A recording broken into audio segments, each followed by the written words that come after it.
All right, what's up, everybody? Welcome to a special late night edition of Drums and Drams. Thursday night. I honestly didn't think I was going to be live tonight because I just drove in from Wisconsin. I got home about 15 minutes ago, and I underestimated an 8-hour drive. I haven't done an 8-hour drive in quite a while. I'm used to like 2 to 3 and then 6. 8 is a little more significant. I forgot. It's been a few years, so I'm wiped, man. Traveling makes you tired. But I was podcasting and listening to metal music, trying to stay awake on the drive. Just a quick little housekeeping thing. If for any reason my mic starts to cut out a little bit, just let me know. We've been having maybe a few mic issues. Not certain whether it's internet or the actual cables or something with the signal flow that I've got going on here. So just let me know. I haven't had time to troubleshoot any of that stuff because I've just been in and out of town. And then, so I got a day off tomorrow, and then I'm back on the road again. Hard Truth Barrel Pick Saturday. So we're going to go over all this stuff. I'm going to go over barrel pick updates with you guys. Typically, this is something I would do on like a Patreon live stream, but I thought, you know what, let's do a quick live, probably like an hour, probably realistically an hour and 15. Let's do a quick live stream, public stream for everybody to jump in. Hit that like button if you haven't already, please. I have some barrel samples of the picks that we just did at Driftless Glen. So I'm excited to taste these for everybody, not just with the pick team. We did find a special something here. That's all that we could get out of the barrel, so it's a very short barrel. So we'll talk about that too. So it's going to be a little bit of housekeeping stuff tonight, but also I have like a bunch of new stuff on the table, so I'm going to try to do my best to mix in quick reviews and thoughts on some of these whiskeys with, like, again, some of this housekeeping type stuff. So I apologize for it being so late, but I think I left. What time did I leave? I think I left at like noon in Wisconsin, but it was a little haul and the time change. That's right. So I left noon Wisconsin time. What's up, Travis? Good to see you, man. So let me get something in my glass, guys. You know what? Speaking of Travis, let's warm up with a little Old Dominic here. So this, Travis hooked me up with it at Pours in the Park or Bourbon in the Barn. Thank you, Travis. I've got some of your samples too. I haven't even looked at what all is in there. I'll pull them up here. We're not going to go crazy tonight. Yesterday was a barrel pick. We went through like 15 to 20 barrels total. But it was actually the least intoxicated I've ever probably gotten on a barrel pick. Like, I was coasting, feeling really good, super small sips. Yeah, it was actually a great experience. So let me say what's up to some people. Anyways, I'm going to get this in my glass. I got to get something. All right. It smells pretty good. Travis last year at Pours in the Park hooked me up with the regular like 81 proof or something from Old Dominic. So this is 90.1. Straight bourbon. Let's see if it has a 4-year minimum, 6-barrel batch, 110 entry proof, which is, that's commendable. That means you're going for quality, not quantity, and you like to see that. All right, let's see what we got here in the chat. Let me know what you guys are sipping on. Oh, is this trackpad not going to work? Okay. Let's see if we can get this thing working.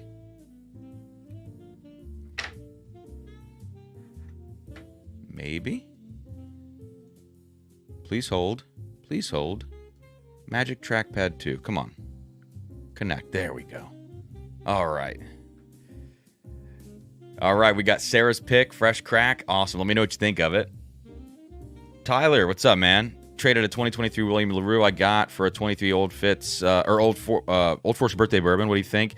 If you want to go secondary value, you're really light. Like I'm not going to say you got gypped, but you could have asked for maybe another really nice bottle on top of it, just based on secondary for both of those. But I honestly, like, the 23 William LaRue wasn't particularly special in my opinion. I think I tasted that last week or just recently. Guy sent me that sample. So it's not the worst thing in the world, Just kind of depends on what you value. Brian, what's up, dude? Oh, what's up, man? So Dustin popped by at the barrel pick and hung for a second. Kind of unexpectedly, he was there working, and so that was cool. It's good to meet you, man. Mike says, just cracked the NBC 11-year seal box. Let me know what you think. I'll taste that tonight, too. I have that up here on the table as well. Phil, got the Smoke Eye Hill. You were right, underwhelming. Yeah, I got rid of both of mine. My backup, which I forgot I had a backup. I'm like, let's get this out of here. Just make some more room, you know. By the way, guys, for those of you in here, please, again, hit that like button if you don't mind. Let's get a few more folks hanging out.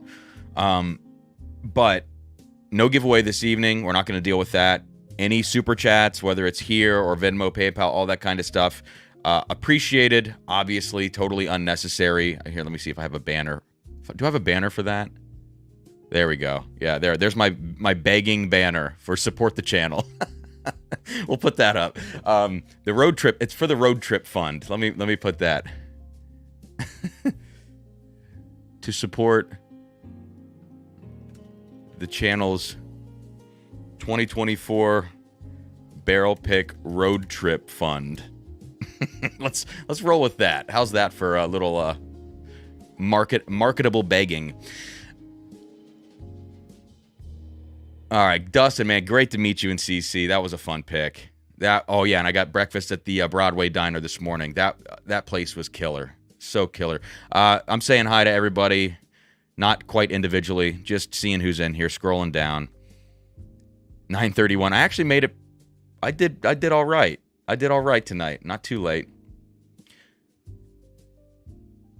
Ooh, I like that. No, that's interesting. That's not what I expected from this old Dominic. Terry, that's a good one, man. What? It was this screen, huh? We'll begin shortly. It should say briefly. Yeah, we cue the short jokes. That's good. CC, it was great to see you too. Great to meet you guys. That was so fun last night. I was exhausted though. Sorry I crashed early. That is not unlike me. Or not. That is not like me to crash early. KCD favorite metal band? I'm still stuck in like the 2009, 2010 era of like stuff I listened to then. So, you know, Protest the Hero. I used to love Protest. What have I been listening? I've been listening to the Crimson Armada's album. Is it The Architect or Guardians? What was the album actually called? It's called Guardians. So I've been listening to Crimson and Protest the Hero. What else here? Rose Funeral. That's funny. I turned them on for a second. Axty. I found this band new to me called Axty. I think they're maybe Brazilian. That was pretty cool. As Blood Runs Black, I was listening to. And then like that was interspersed with Nas, Grandmaster Flash, Lil Wayne, Eric B. and Rakim Bernhoft. So a lot of different stuff on the drive. I mean, I had 8 hours to kill, so. Tom says, hard truth, I have a surprise for after that pick. Oh, I'm excited for that. All right, we're going to keep scrolling. Travis, what are you looking at? Is the NBC Tennessee bottle. This is the Seal Box Tennessee that I've got on the table here that just dropped the other day, the 5-year. Okay, we're going to catch up now. Tomorrow I have the Nulu Short Barrel, the 9-year MGP from, I think, Bourbon Enthusiast. I ordered on Sealbox, I want to say. That should be getting here tomorrow. I know you posted about Rare Character. Odds you do an exceptional series pick along with them. I don't know how any of that works. I don't know if you get to ask for a specific code you want to pick or exceptional. I have no clue how they operate. That's on my list of things to do on my phone, actually. Is reach out to Rare Character. Probably do that tomorrow, but the problem is if I reach out, I don't have a date in mind. So to me, I'm just going to be kind of giving them an open email saying like, hey, what do you guys think? What's your timeline like? Because for us, I have to keep in mind like the timings of the picks that we have coming up. So we'll talk more picks here too. I'm moving a little bit slow. I got to catch up, guys. Sorry.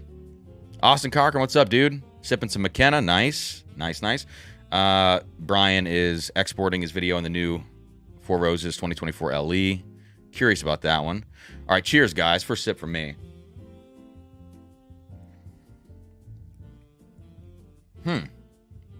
So this Old Dominic 90.1, I love the lower proof version of this. It's a high rye mash, 44% rye, 52 corn, so super high rye.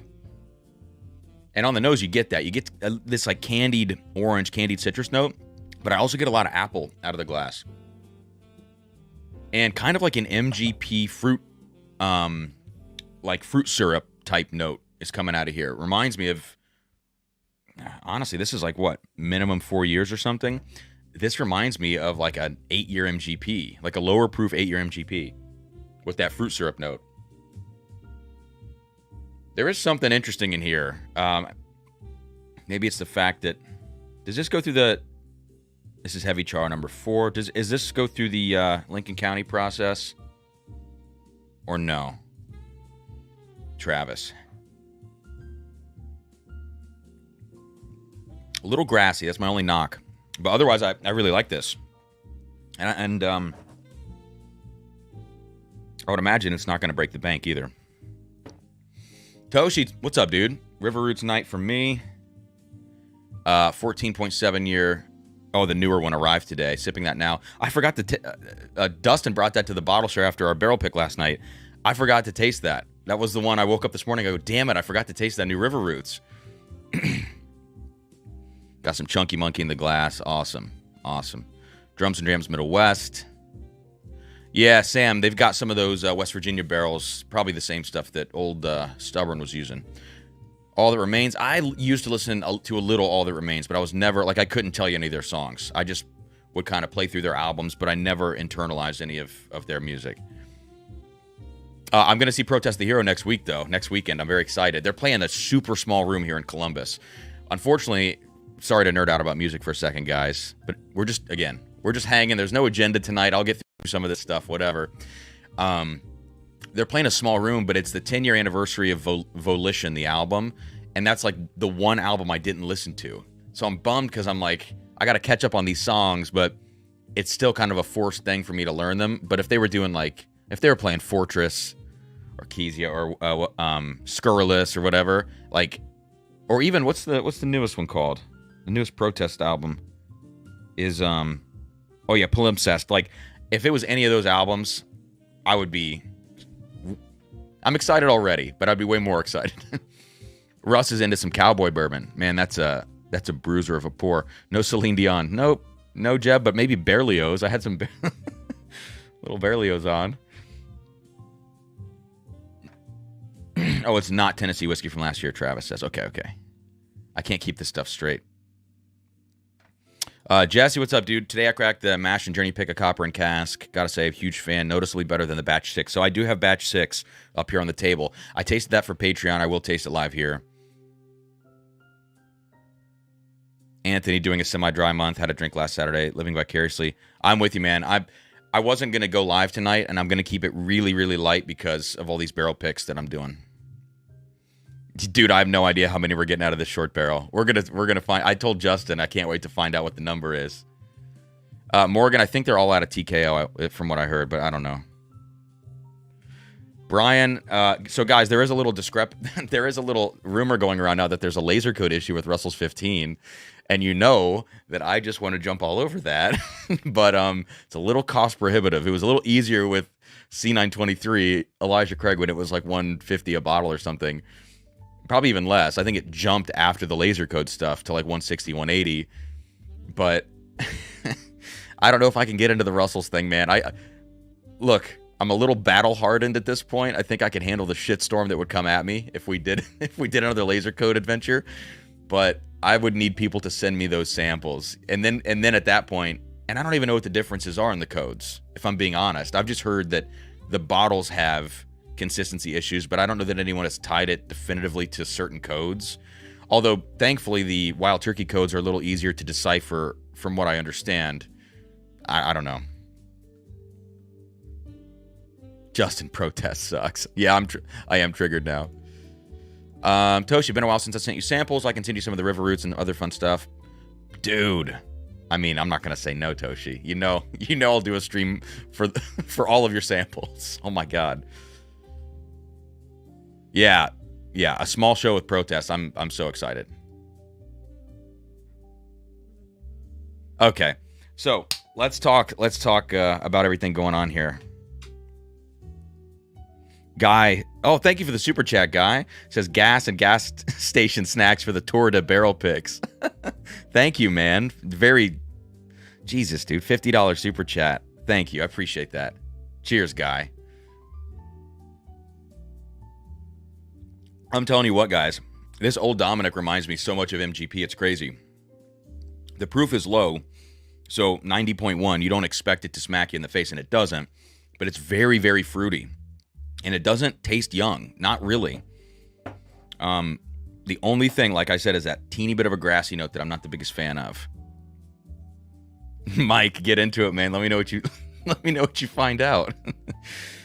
Phil, have a Russell's for 400. That's like pretty much secondary at this point. So, I mean, I would buy it. I just haven't pulled the trigger on a few backups just because, like, I want to be financially responsible with all these barrel picks and the road trip and stuff.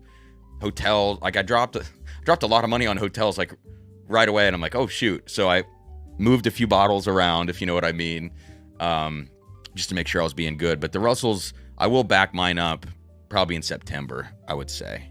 So I have like 3 or 4 ounces left between now and then.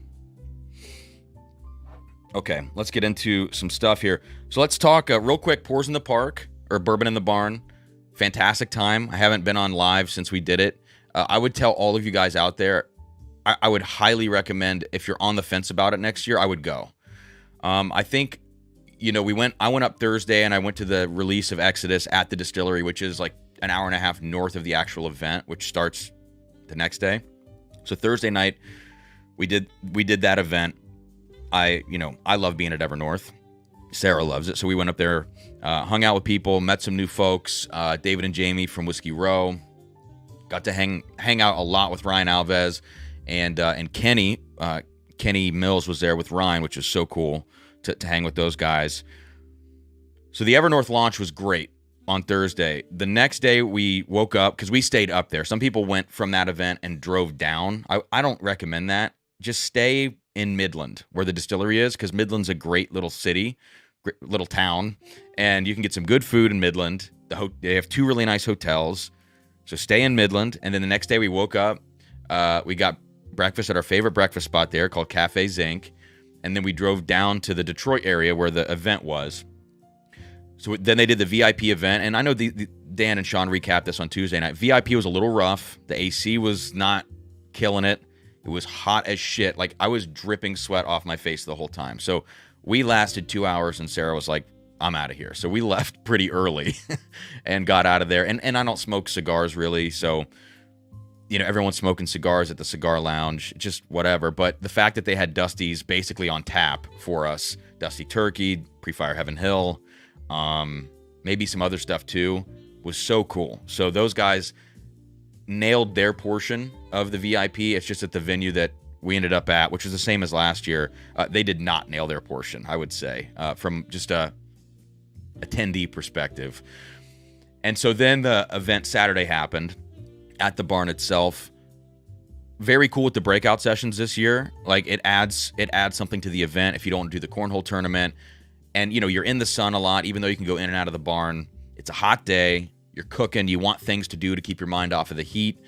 And frankly, you don't drink a ton on the Saturday event. Like, it's better to keep it chill, stay hydrated, do the things, hang out with people.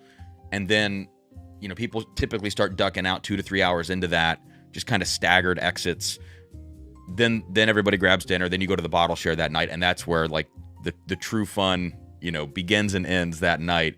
And so I drank, I had my new favorite whiskey I've ever had in my life, which I could not really talk about, unfortunately. I can't tell you what distillery it's from, but I can tell you that it's like a fell off the truck kind of whiskey. Not going to tell you who gave it to me, but let's just say it was like 20 plus years old, and it was almost 160 proof from a legacy distillery in Kentucky, and it was one of the craziest things I've ever drank. Smacked the living shit out of the Willet B63 barrel that I tasted a few months ago at Willet when I was there with Toshi. So that's crazy to say that out loud, but this was the best whiskey I've ever tasted. And I had that experience a few times over that night with a few different really crazy pours. So Saturday was just insane. It was so fun. And then I was hurting a little bit Sunday. It took me about half a day to come back to my senses. And then we came home. So that is the pours recap. Russ says they should just do it in Midland next year. It would be nice for everything to be in one place, I think. But, you know, I think the park setup that we had this year at the barn was really cool. I liked that having an indoor space that you can come and go from. 2 levels on the barn as well, so the distilleries were underneath. Above, you had breakout sessions and just kind of general chill area. I thought the venue was great this year.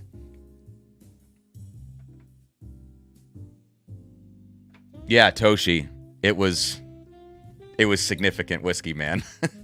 I'm like a little cheese ball, but I got teary-eyed and goosebumps on my arms for like several minutes after the first sip. I couldn't believe it. It was like a crazy experience. The whiskey was the experience, you know?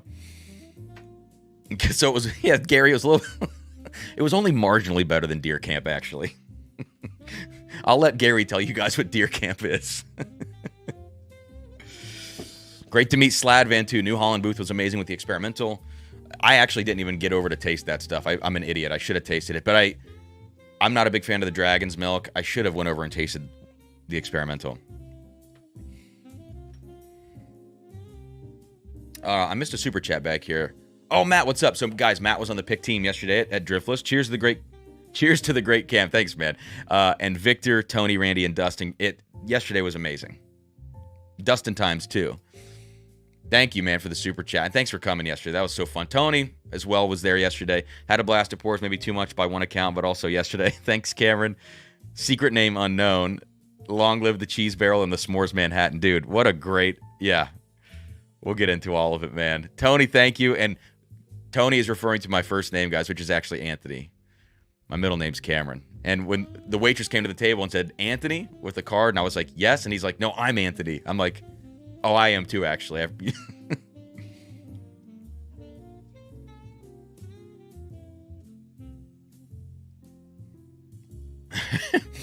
Does that mean it was better than Blanton's? Just a little. Only marginally, though. I did drink Taiwanese. I did drink Cavallon. So I had a really crazy Cavallon, actually. Oh, jeez. Did I just lose internet? Can you guys still hear me? Okay. That was weird. I couldn't get my screen to do anything. Quite strange. All right, let's get into this stuff. So, before I get into any of the pours on the table, like just the bottles you see, let's get into some of this driftless stuff we see in here, says Travis. Good. I'll just do 2 of these side by side. So, I've been kind of talking about this barrel pick road trip that I'm on right now. And I designed it this way thinking it was a good idea to knock all these out for the rest of 2024. And I'm realizing this is like a haul. This is, it's actually work when you think about the drive time and like the amount of whiskey you're tasting and stuff and trying to be really careful. And I'm like, wow, this is an intense little undertaking, but it's a really fun one. It's a good challenge. So what we're doing, it started, this whole like road tripping type thing started back in late July when I flew to Dallas. I did the whiskey blendery competition with Jeb. So that was a few weeks ago. We blended this. We made it into the top 10 of the blends. We did not advance to the top 4. So it is what it is, but we definitely worked hard on that blend that day. Then Pours in the Park happened. And then yesterday I picked at Driftless. So that's 8 hours away. And so we picked 3 barrels of Driftless. We're going to taste those now. Saturday, we're doing a Hard Truth pick. We're doing a Hard Truth Sweet Mash Rye. Next Tuesday, we're doing a Green River Bourbon. Then rewind. Next Tuesday, Green River. And I'm actually visiting River Roots again next Friday. I confirmed that today, just by myself. And I'm going to taste through some 10-year Kentucky bourbons that they've got. They've got 2 different mash bills of 10-year Kentucky at 2 pretty vastly different price points. One's a lower proof offering, like lower proof cast strength. One is a much higher proof cast strength. So I'm going to see what that's all about. Just basically tasting a few samples to see if we're interested in those. And then we might set up an official pick of those bourbons. So there might be more River Roots 1 or 2 barrels coming this year if we can figure it out and kind of tack those into or bring those into existing drops. Like if we can drop the Hard Truth Sweet Mash Rye and a River Roots bourbon at the same time so people can save on shipping and bundle those things. I know a lot of people don't like the $25 shipping, so even though you're spending more money, you know, maybe you feel like you're getting more bang for your buck there, kind of all together. So I am going to go to River Roots next Friday. So we're doing, basically, I've got 3 more visits between now and next Friday at different places. And then end of August, we've got Backbone. We are confirmed going to Short Barrel in Atlanta in October, and we've got a Still Austin pick in January. So then we're also looking at, we've got the Limestone Farms blend project that we have to kind of figure that out, the details. I've got samples coming from Subtle Spirits. I'm talking to Detling right now about a 2025 pick, September 2025, so a year plus from now, because they are booked out. And then we've got some other projects that are loose that I'm just looking into. For those of you who use Bourbon Outfitter a lot with the Junkies ADHD, we are going to get our own discount code, our own Drums and Drams 5% discount code. I'm working with Ryan right now behind the scenes to figure all that out. I've got to get on and sign up for something through Bourbon Outfitter, and then we're going to have that. And so I will always be recommending whatever that code is, whether it's DD or CAM or, you know, Drum Dram, I have no idea. But we're going to, you know, try to get that code out and being used, especially for our picks in particular. So, like, I'm really excited about everything, and I'm at critical mass with video production. Like, you've seen less videos right now because of all this. I'm trying to balance all these things, so I appreciate your patience with all that. But I can tell you what, the whiskey that we're picking, I feel like we're just getting lucky a bunch of times in a row. And I promise I'm not just hyping to hype. So this is what happened yesterday at Driftless. Yeah, what's up, Victor? Victor was there yesterday too. The deviled eggs were insane. Locks deviled eggs. Travis, no, that's not the code. Oh my God, Jesse, we might have to make the code laser. Green River picks. Yeah, we're doing that next Tuesday. Jesse, next Tuesday, Green River pick. And the plan is to drop the Green River in November. And to me, what I would love to do is drop a rye from somewhere else with that. I would love to drop, this is loose, a 12-year MGP rye, 130 proof from somewhere. Maybe, I don't know. My plan in a perfect world would be to drop a rye like that, one more MGP rye this year, because people are still asking for more. I'm still getting DMs saying, like, you know, is there more chunky and funky? No, there's not. Can we get another rye? It really is the year of the rye, 2024. So if I could drop a rye like that with the Green River bourbon, I think that would be really cool. Likewise, the month before in October, if I could drop River Roots bourbon with the Hard Truth rye, same situation. Sam, actually, no. Actually, that's not it. It's not it.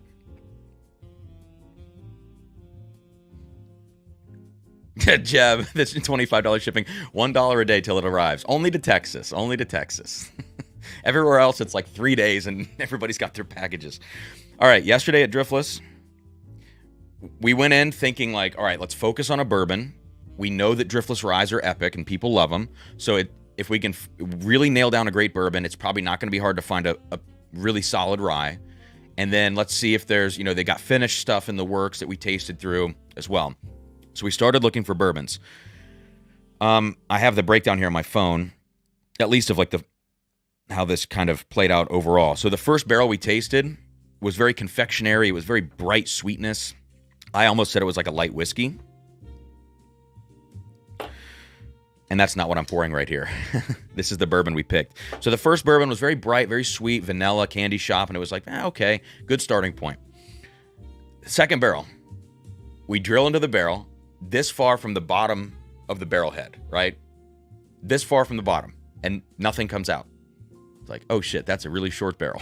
Okay, so we drill beneath that, and we got even less than what you see here in our first go. And it was mostly sawdust that was coming out of the barrel. And I'm like, oh my God, this is such a short barrel. Unfortunately, I wasn't wearing my Short Barrels for Short Kings shirt, but that's another story. Super funky barrel. So I'm going to pour this now. And I can't taste very much of this because I need to save the rest of this for tasting notes. So that's going to have to do. And immediately upon smelling that barrel, it's like, we have to have that barrel. So they said, okay. And I said, listen, if we end up with 3 barrels, like, could this be a 3rd barrel if we find a bourbon and a rye? Like, absolutely. We would love that. This is the shortest barrel I've ever seen in my life. I've never seen a barrel so short. It's probably going to have like a couple of cases, maybe. I mean, we really just don't know until it gets bottled. So we kept going from there, still looking for a bourbon. We tried 2 more. One was like this darker golden raisin is what I had written down here. So on the darker side, still kind of fruity, a little tanginess to it. It's like, okay, we're getting closer. Then the next one says sweet nose, but dark coffee palate. It was like disconnected nose to palate. Let's not take it. Finally then, Casey, who is the single barrel manager at Driftless Glen, Casey was like, I'm just going to give you a rye. So try a rye. So we try that first rye, and that's the rye we picked. It was immediately evident. It was like the experience we had at River Roots, the first pick, where we go through all these 10-year MGP bourbons. They're good. We found one we liked, but we taste the first rye. It's like, holy shit, lights out. This is the one. So we had that same experience, and that is this sample right here. It's pretty dark, and we immediately smelled it and tasted it. It's like, we got to have it. So we decided, let's taste a few more ryes at the end, but this is good enough. We could just call it right here. Then we move back to bourbons. So then we're starting to get into 8-year bourbons, 8-year Kelvins. So we find an 8-year Kelvin, we do it. It's fine, but we're still like, I think we can do better. We drill into a really, really old barrel that they had, but it's apparently from a run that was really funky, and it was horrible. It was tragic. It tasted like soil. We were like, no way.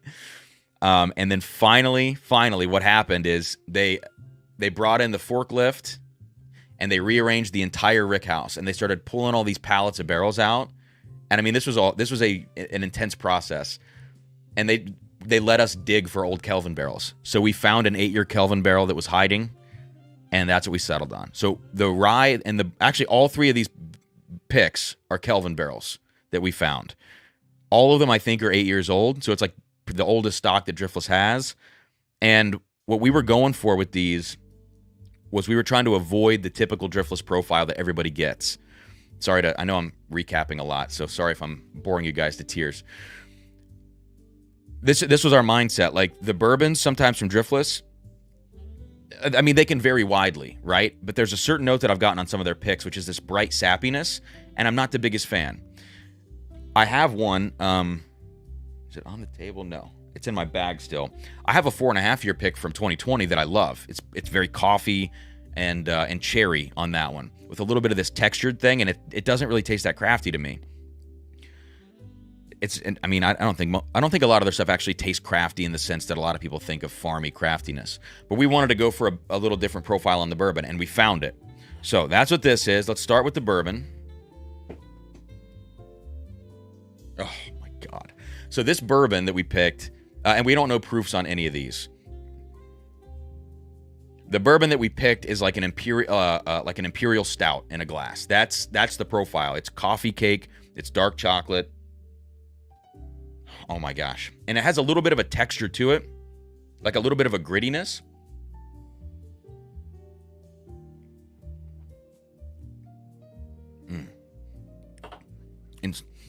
And cinnamon roll.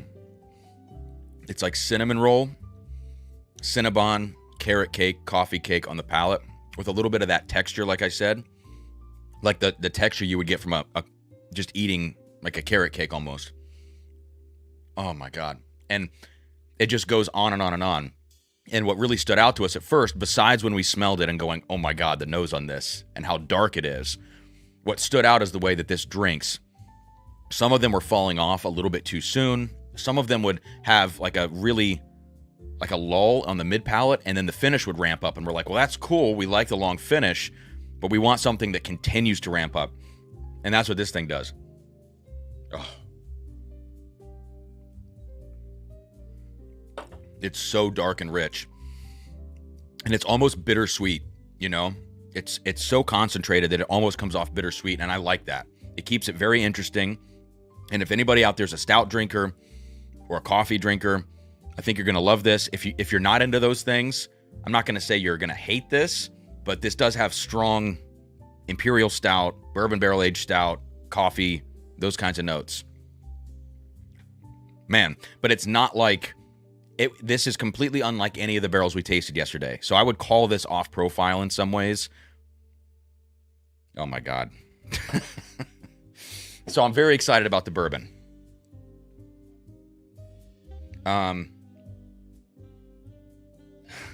Now, this is the short barrel bourbon, okay? Sladvan, Carrot Cake unsubscribed. A little bit. I think the proof is in the 117 range. Yeah, I think the barrels... I think the entry proof might have been... I mean, I don't know. Maybe this is 117. What's this pick? So this is a rye pick that Devin was generous enough to gift. 124 on this rye. So, yeah, I would imagine it's going to be somewhere between 117 to 125 on these proofs. Dustin says, pretty sure the bourbon was almost 8.5 years and the rye was over 8.5 years. Wow. All right, Hayden says, in Louisville for work, got my first Michter's 10 rye. Nice. I've been actually talking to people that have been picking those up. I think Matt was telling us yesterday at the bottle share he snagged one recently. And there he is right there. They went, yeah, they did go all out for us to help us find this stuff. It was crazy.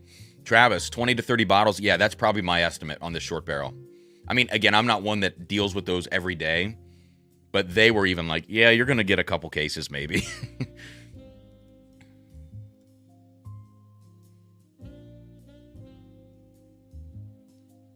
All right.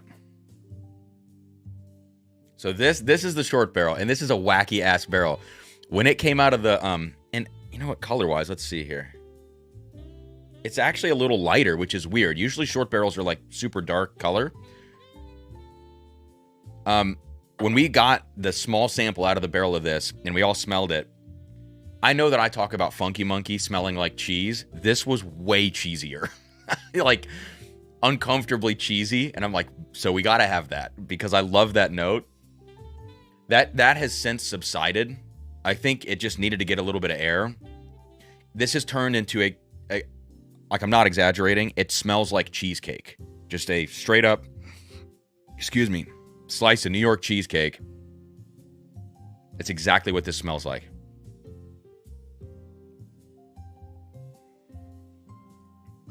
And the palate is nuts.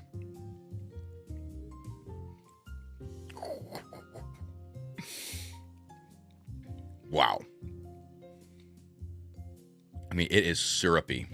It is so dense. Like, you can chew this whiskey. And I've said it a bunch. I'm going to say it again. I will not needlessly hype our picks, but I did not expect this level from Driftless. Like, that's not a knock on them. It's just I didn't know how many barrels we were going to go through, what kind of access we were going to have, if they were going to make us choose from younger stocks, and we didn't have a prior relationship, you know? So sometimes on a first pick, they want to give you just decent stuff and have you come back for better. I cannot believe we got that short barrel. And part of my whole mission with the barrel picks is that if we go to these places and we find short barrels, sometimes people will just say, no, we don't want that because we can't get it out to everybody. I mean, that's Patreon generally, right? Like, we have 300 members paid. If everybody bought, not everybody gets one. I mean, that's just the way it works. So why pass up an epic barrel, even if it's 30 to 70 bottles?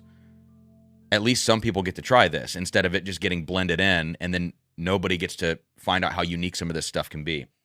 So my mission is to always try to find short barrels on picks if we can, and snatch them up if they're good, you know?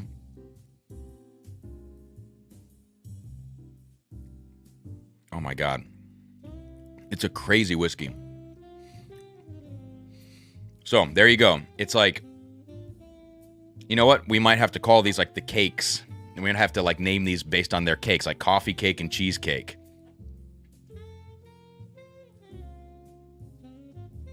There's a little graphite note and tar note, like a little pencil lead, and almost this tarry quality to this bourbon, the non-short barrel as well. So that's, yeah, I'm gonna leave that in the glass actually. Just a little more bourbon. Now it's onto the rye, which is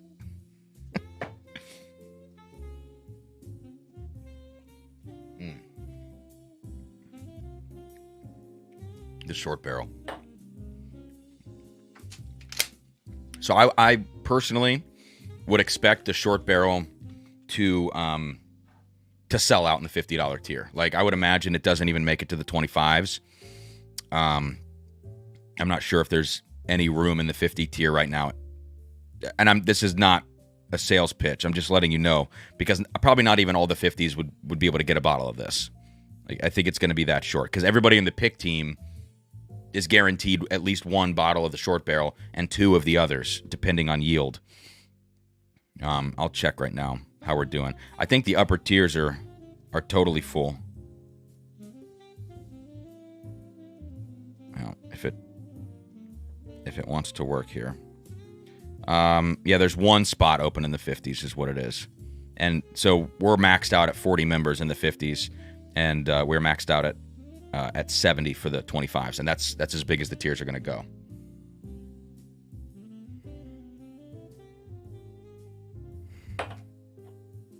Oh, okay. This is the water.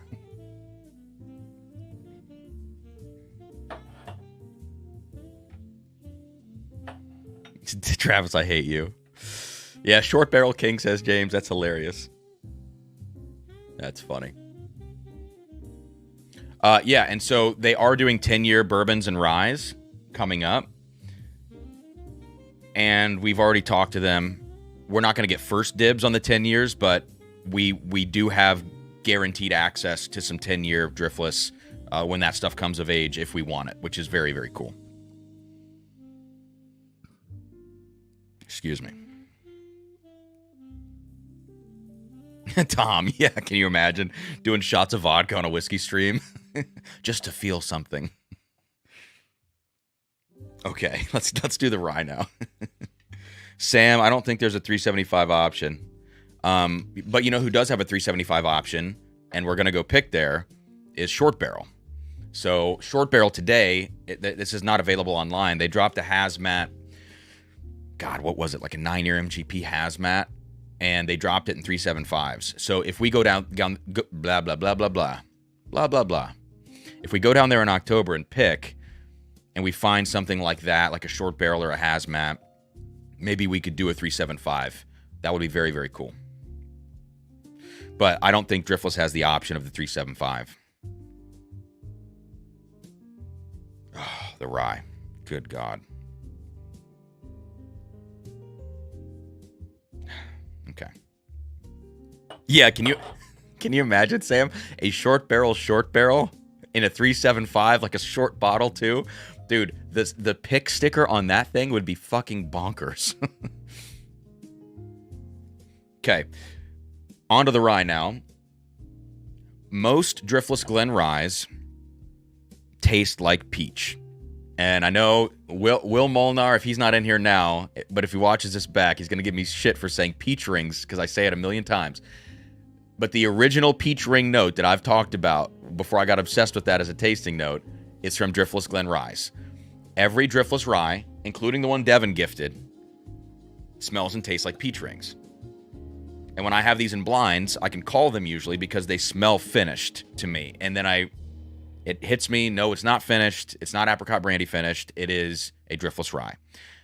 We wanted to find a rye that did not taste like peach rings, because they all do, and it's varying levels of it. And if the palate's better on this one than this one, it's still all kind of the same thing. And it's a really great profile. But again, we're trying to find something a little different. This does not have any of it. It has a teeny bit of like maybe a melon note on top. But we wanted to find something dark, and that's what struck us about this. It's a super, super dark rye.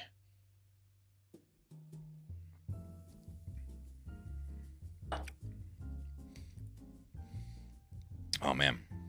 It's got all this root beer to it for me. Oh, my God. It is still fruity. Like I said, it's got this little pop of melon on the top. And that melon note, don't take this the wrong way. There is kind of like a grapefruit melon note on some old school, like National Distiller stuff. It's the same kind of note here. This doesn't taste like a Dusty. I'm not saying that, but it reminds me of that note.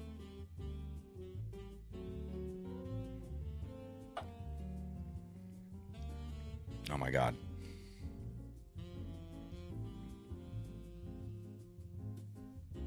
What did I say about it yesterday? Yeah.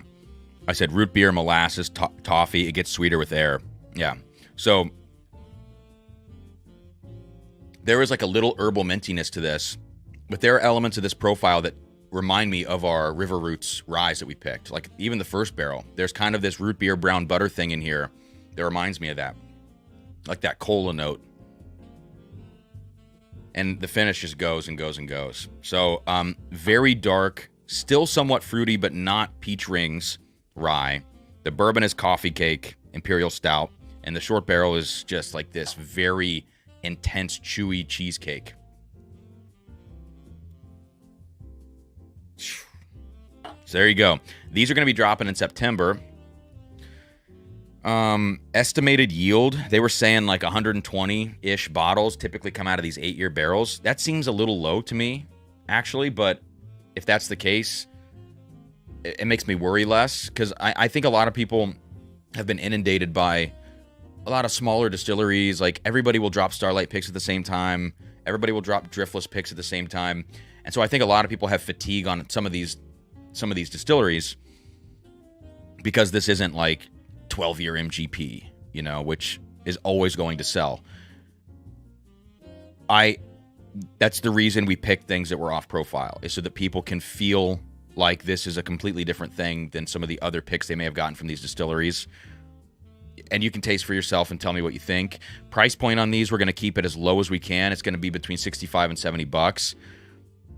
That's you know, around 200 if you get all three, but there's only going to be very few people that even have the chance to get the short barrel. So realistically, you're looking at like 130 to 140 plus 25 shipping for two really great bottles that I think hit above their price point. So there you go. That's the sales pitch for these. End of September, they drop. And I'm very excited. But the fatigue, yeah, Tim, the fatigue of the barrel picks is real. And so I know people will skip things here and there. But I'm going to say about, especially this rye. I mean, this rye was the first one we fell in love with there. I know people are sick of rye, and I keep saying it's the year of the rye, 2024. This rye is going to be the next Middle West bottle. When people go, I wish I would have gotten this.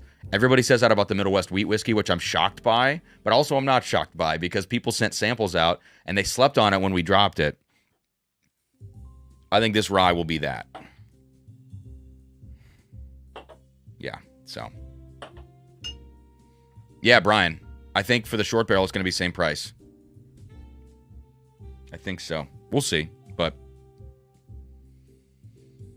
I appreciate everybody, you know, in the Patreon who is like, you know, very dedicated on like buying the Drums and Drams picks. I really appreciate that. And it's cool to know that there's that consistency there, and it allows us to have a little more freedom. Like I'm nervous that we picked potentially, I don't know, this could be up to 300 bottles. It could be as low as 250.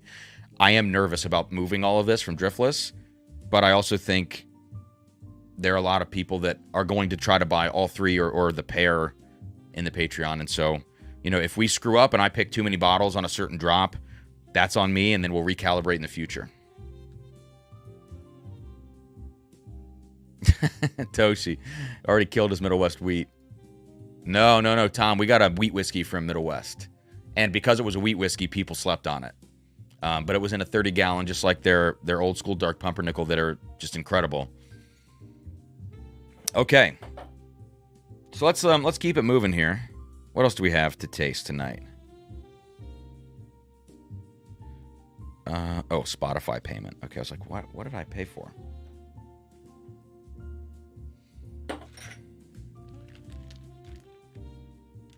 A lot of Kings. Holding Station. Dominic. Okay. I'm going to try a couple things on the table. Next, let's do this. Peerless Double Oak Rye. Have I tasted this on a live stream, guys? I don't think I have. I think it's just been Patreon. Oh, you know what? It's like my last glass here. Tim, I see shelves of Starlight on closeout. Yeah, I went through Indiana, on my way to Wisconsin on Tuesday. I stopped off somewhere, and there's Starlight everywhere. I mean, in this one single store end cap after like, little special display here and all this. And it's like, man, I just think the market is so flooded by the Starlight stuff. I like it. And yeah, don't get me wrong, but I think it's a little much right now. And people like to go and you get so many choices. So I want a half barrel of this, half barrel of that. And you get all these different things. I just think to me, I would have to pump the brakes and not do that,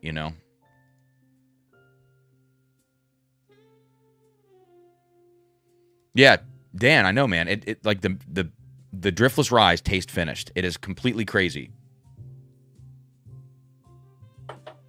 And this has a little bit of it. Like, it still has a little fruitiness on top. And again, it could change with air. Like, that's the other thing. When you dump these barrels, sometimes they change a bit. Yeah, but this off the neck of the bottle is so peachy to me. And this has the root beer note. And I can't, when I get a root beer barrel, 9 times out of 10, I can't say no to a root beer barrel. It's like, that's the profile. I love that kind of whiskey.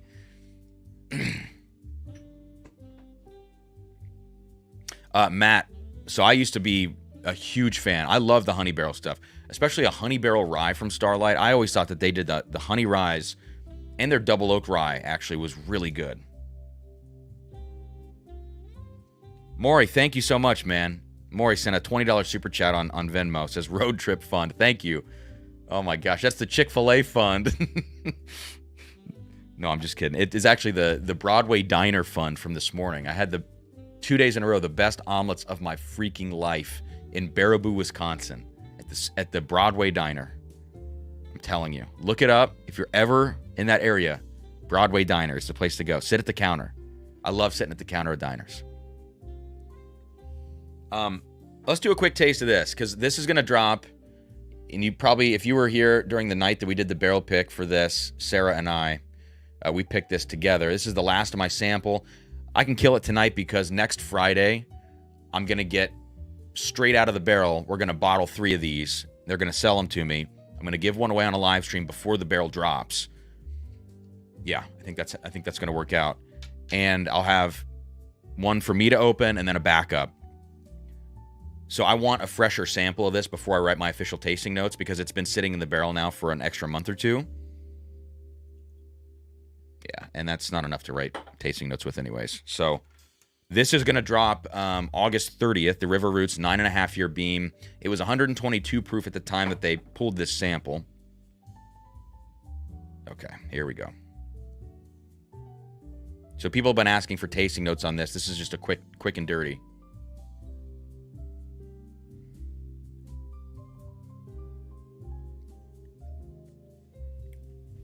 So this is got 78.5 corn mash bill. It's a little bit brighter profile than you're probably going to be used to with Beam. It is nutty. The barrel's called Going Nuts. But I'm not a big nutty fan, honestly. This I like. And when we went through these barrels, you can see the whole process of how we went through it. We picked a barrel that had a great palate to it. So it's like brighter caramels, brighter brown sugar kind of notes, brighter cinnamons. It has a Booker's flair, but we compared it to Booker's, and it's not like Booker's. It's different. It's not like Knob Creek. It's not like Baker's. It's its own category. But it's like a true classic Kentucky bourbon profile with a lot of intensity at 122.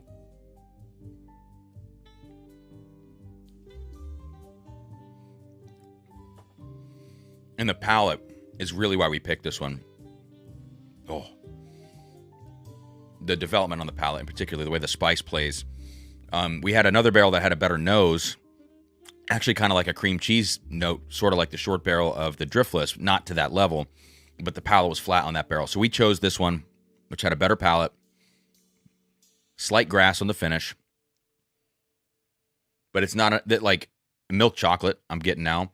But all these barrels had some varying level of grassiness to them. Some of them, for me, were undrinkable. So we went with the least grassy that we could find with this great palate.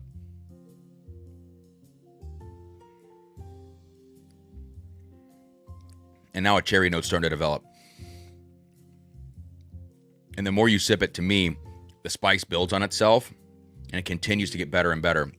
This chocolate note comes out more on each sip, and the grassiness fades on each sip. So as you acclimate to it, it's a little different style than I would normally pick, to be honest, but I like it. It's like a totally different thing in the collection of Drums and Drams single barrels, and as I start to view things in a little bit more of a holistic like lens of the collection, I think it's a really cool pick. And the label looks great, proof point's great. So, we'll see what the price point's going to be, maybe around 110, 120.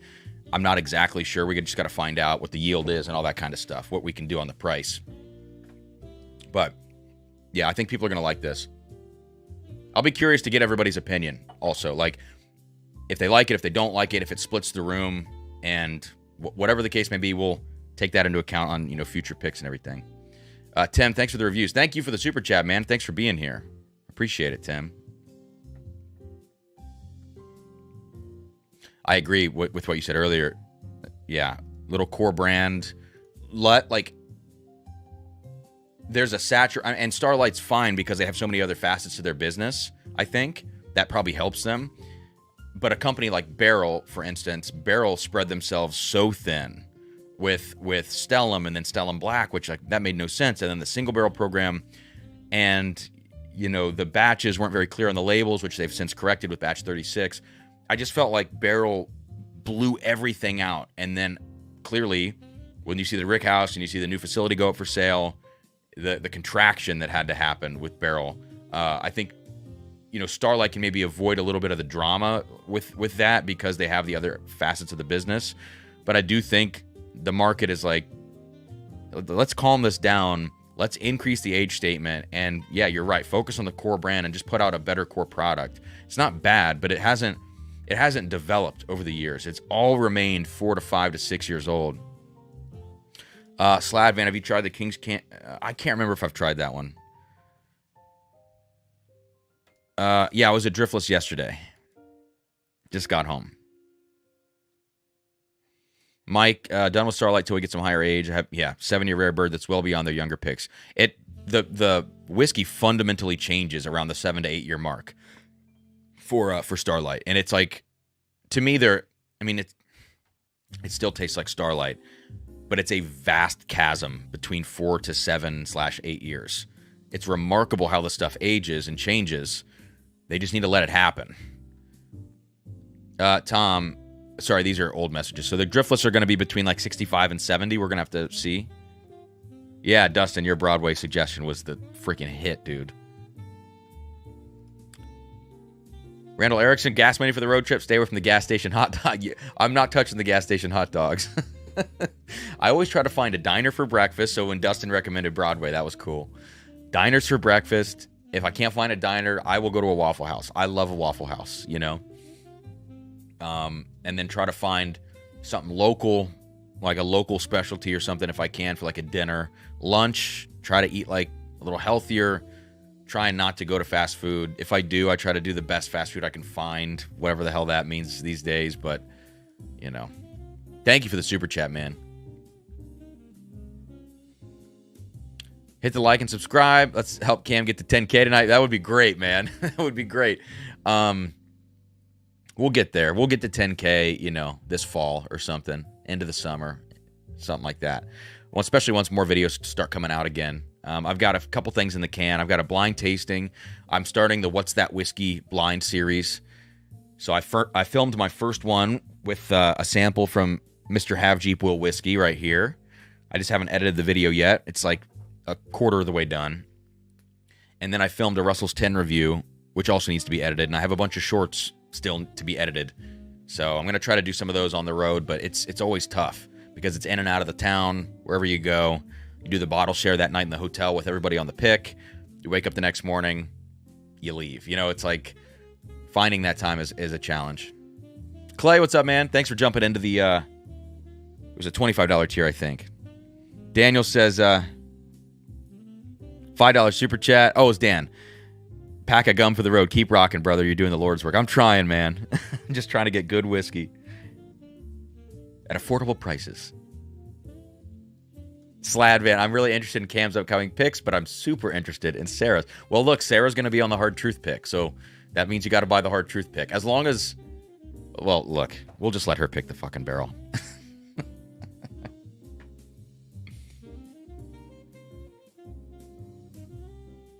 Cam, what's your favorite barrel release? I don't have one. They used to send me whiskey, and I was pretty lukewarm about all of it. I'm not a big barrel fan. Matt Porter sent me a sample of the gold label, which I know is like a $500 bottle. You can taste the Dickel in it, but I still liked it. That's probably the best. The New Year's blends have never hit it for me. Dovetail's fine. Seagrass is good. It's a niche product. But like if it was a toss-up between Seagrass and a Driftless Glen Rye, peach, like a really peachy one, I would just pick the Driftless. It's the same experience for me. It's that beachy summertime rye. So I don't think I have a favorite. I'm trying to think of what else I've had. Oh, you know what the favorite is? Jesse, who's in the chat here, Whiskey Problems, gave me a sample of the J West, Take Our Bourbon blend. I don't know what it was. Maybe it was a gray label. That's my favorite barrel that I've ever had. So kudos to Jay for that blend.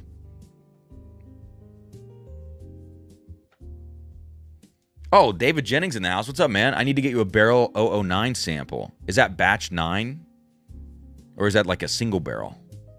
13-year oddball Dickel recipe. Huh. Speaking of oddball Dickel, I got this TKO sitting here. This is the experimental Dickel rye for anybody that's not familiar. If you see a pink top rare character, I'm not like a rare character fanboy. I like a lot of their products. I also dislike many of their single barrels. It's very hit or miss for me. The pink tops, if you see these $100, $125, buy these on site. It's not even a question. Doesn't taste like Dickel. And it doesn't have the minerality thing that people don't like. Okay, batch 9. Man, yeah, that's early days. I wasn't even familiar with barrel back then, I don't think. Tim, a friend with the gold label is the best way to try one. I agree with that. I do agree with that. But whatever that Take blend was killer, I thought. And look, like, the barrel to me... I need to get something else in my glass. Oh, I have this Peerless Double Oak. If you read Barrel's tasting notes on their website, and also just taste the products, all of their products, all the blends, the batch numbered blends, taste very academic to me, and that shows through in the way that they describe it with their tasting notes. It's like the most... they almost out Nancy Fraley with their tasting notes. It's so intense when you read it on their website.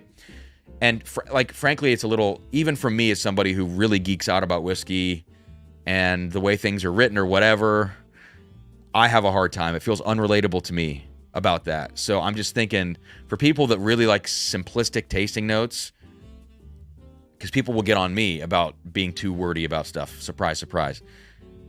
For the people that want simplicity, reading that on their website is to me, it's a total stonewall for that kind of a consumer.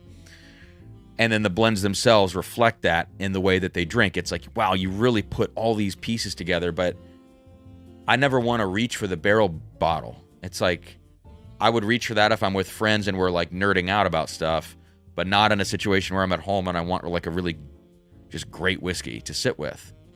That's a generalization, and there's obviously exceptions to what I'm saying. Damn, Mike says, Jay just released a second Infinity blend with scotch in it, finished in champagne. Look, I trust him with that. After the first blend, I would buy that second blend. Okay, all right, we have the master in the house. Russell's 15, batch discrepancy. David, can we do an emergency live stream special and have people send us every variable, like, let's find people with what they say are good bottles and bad bottles, and let's blind this shit. Let's have that be our first collab. Oh, that would be... Listen, dude, we could break the internet right now. Laser Code Guy meets the Wild Turkey Master. Let's do it.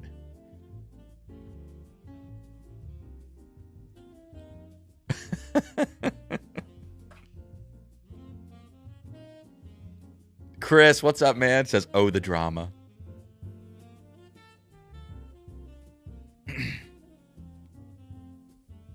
Oh man, I forgot. There was a bottle of the Hive sitting on the bottle share table at Pours, and I forgot to go back to it. I'm so pissed because I wanted to try it.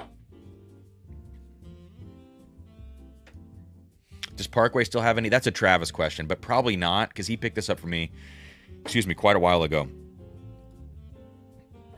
On to this Peerless Double Oak Rye Single Barrel. It's picked by... I got the belches tonight. Sorry, everybody. It's that Chick-fil-A. I did do Chick-fil-A on the way home, but that was like 4 p.m., so I don't have a lot of food in me, so I'm trying to really keep it light right now. This was selected by Market District, so like Giant Eagle Market District in Indiana, and I got to thank Justin Potts for sending this bottle my way.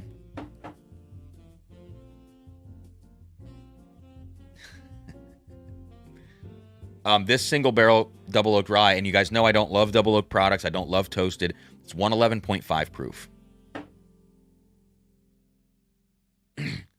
David, I know. To me, I'm not interested in it either. Like, now I'm just trying to fit in. No, honestly, I'm not that interested in it. The Elijah Craig thing was never meant to be a big deal. I thought I was just making another video when I made the laser coat thing because I read it on that Breaking Bourbon post, whoever had commented that. So the fact that it got spun out and now is like just part of like Whiskey Tube, comedy or lore or whatever, that it's turned into this whole thing, I think is hilarious.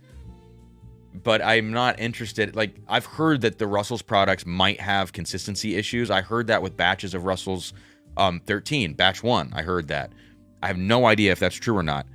It wouldn't shock me because there are consistency problems all over the place, just depending on how things are tanked and blended and agitated or not, and how long they're bottled over. It's like anybody that says there's not consistency issues, I think that would be a crazy thing to say. I think it's totally feasible, but the Russell's thing doesn't bother me because at the end of the day, yeah, I can't imagine there's a big discrepancy. I really can't. Although whoever posted that on Facebook about it, I would love to taste from those two bottles. Just out of curiosity.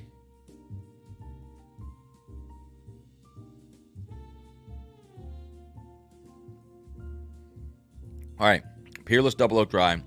It's been in the glass now for like 20 minutes. So a lot of double oak, toasted, finished. Give them time in the glass. They do evolve, especially when they have that second barrel. This is like chocolate. This is like mint chocolate ice cream on the nose.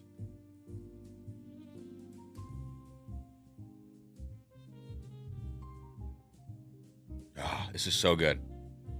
There's a little mustiness in the background.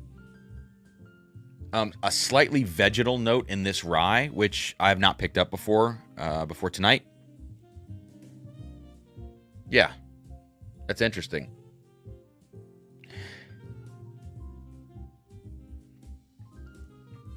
But I tell you what, it's like some sort of I don't know if this even makes sense. Like chocolate root beer float. It's like you made a root beer float with chocolate ice cream is the way that drinks on the palate. And the color's crazy dark. I'm a huge fan of the Peerless Double Oak Ryes. And the bourbons. But this single barrel Double Oak Rye is fantastic. So if you guys see these, I would say consider picking this up. Whether it's a single barrel, I don't know if they make batched versions of that or not. But I think that is... Because it doesn't have that bright, young, woody taste to it. It's also not over-oaked. It has turned this whiskey, which I think sweet mash and low entry proof, I want to say, with Peerless. Yeah.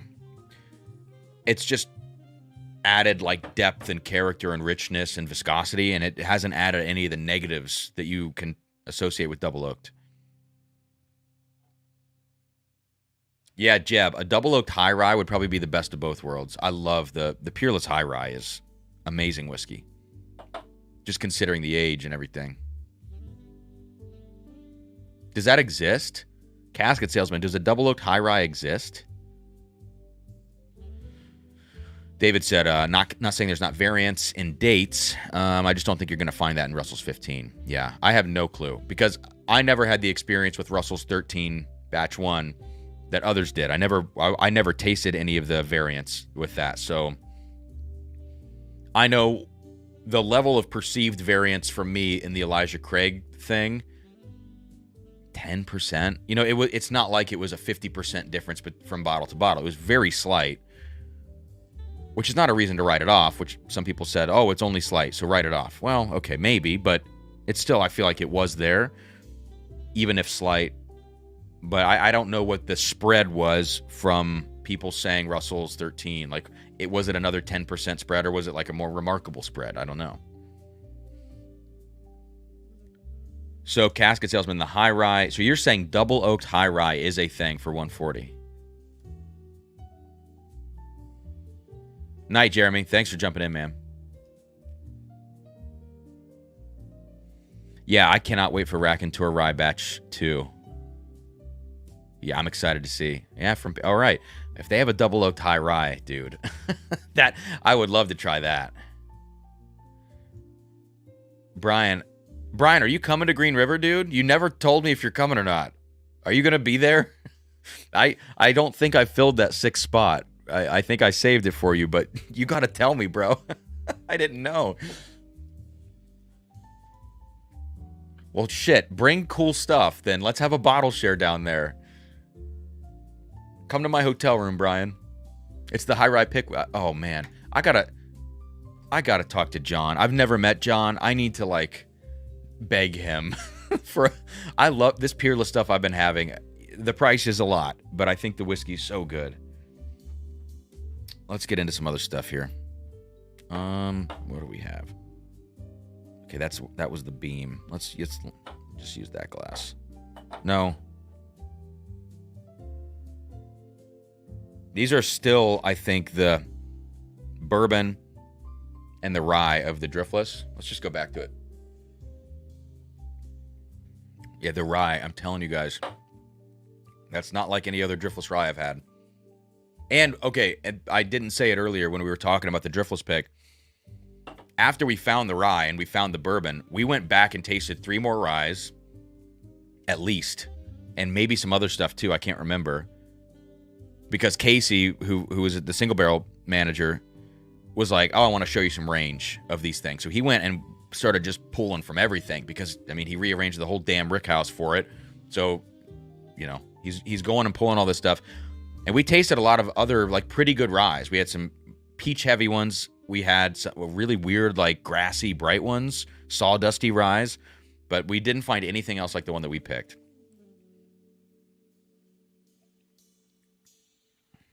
Yeah. I'm excited for those. That's such an imperial stout, the bourbon. Coming back to it now. Okay. Let's clear this glass.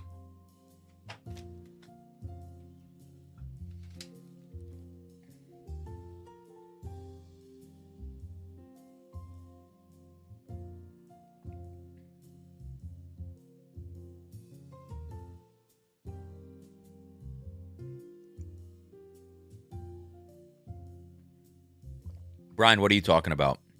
They don't make a double oaked high rye. Oh.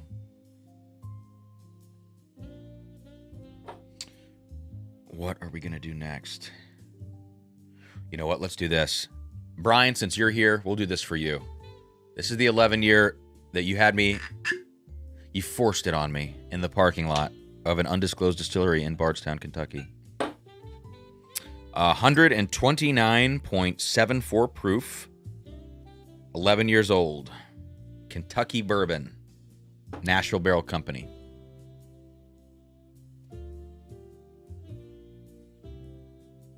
I'm excited to try that barrel, Brian. Okay. So, this is the one that I was like head over heels in love with in the parking lot. But I did give myself the excuse that we were outdoors. And I do really not great tasting work outside. If I need to be in like a freaking controlled environment. But I did really like this stuff. It has a nutty profile. Excuse me. So it's Heaven Hill or Beam. Not sure which. But I have to guess it's one of the two. It has a chocolate. It has a Hershey's chocolate syrup note to it. There's this interesting viscosity to the whiskey on the nose, even like density. Let's call it. Like it feels like there's an interesting kind of density, almost in a molasses kind of way. But you know what's interesting is, and I think this is like I think NBC rebarrels stuff. If I'm not mistaken, I think they rebarrel quite a bit of what they have. This almost has like a minerality to it on the nose for me. Yeah, it's kind of strange.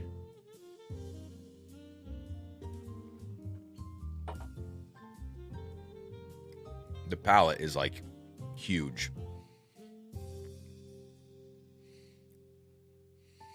Like the explosion of flavor at the beginning is great. Man. And it has this, it's like, I'm not going to use the word edging, but yes, I will. It's edging close to this, like decadent, insane oak profile, which 2 bottles that have that, you can't see the floor. I literally can't get to the shelves behind me. The Altschuler 18 that I tasted a few weeks ago, the Altschuler 18 and Evan Williams 23 have this like insane decadent oak profile. This almost has that, but not quite. It's like the baby version of that kind of oak. I think another few years in the barrel and it would be absurd.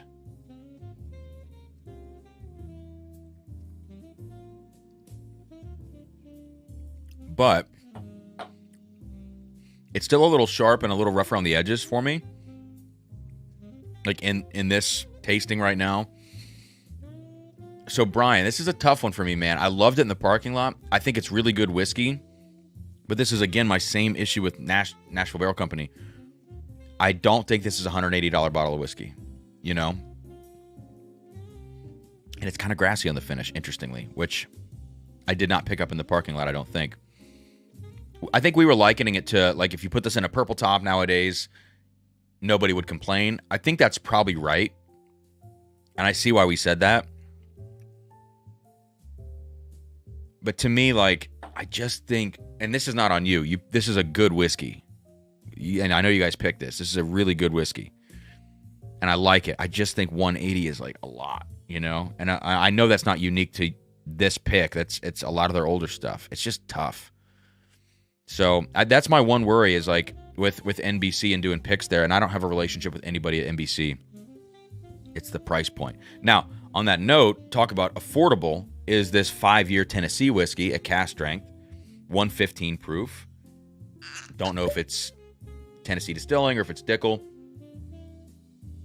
And it was the Bacon Bits barrel. It legitimately tastes like Bacon Bits. And I think value on this is insane. At $50 or $60, it's crazy value.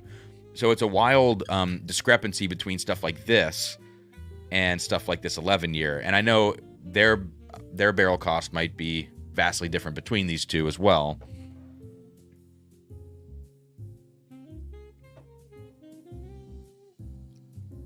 I mean, this is really solid whiskey. But I think it's very close to Elijah Craig barrel proof for me. You know?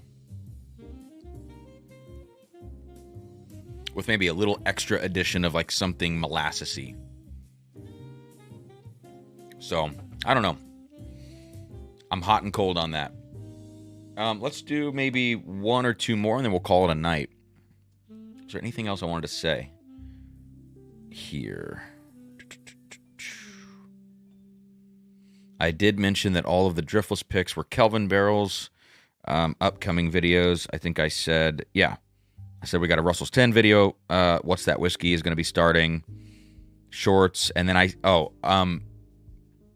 in-depth content, stuff I've been talking about, like How Old is Too Old, that video, 33-year MGP rye, Last Drop Scotch from Russ, Heaven Hill 27 from Jesse. That video and things like it with like broad topics with multiple bottles, those videos aren't going to come out until after this whole road trip is done, just so you guys know. So late August, we'll start getting back into like, you know, maybe once a week videos on more broad things like that.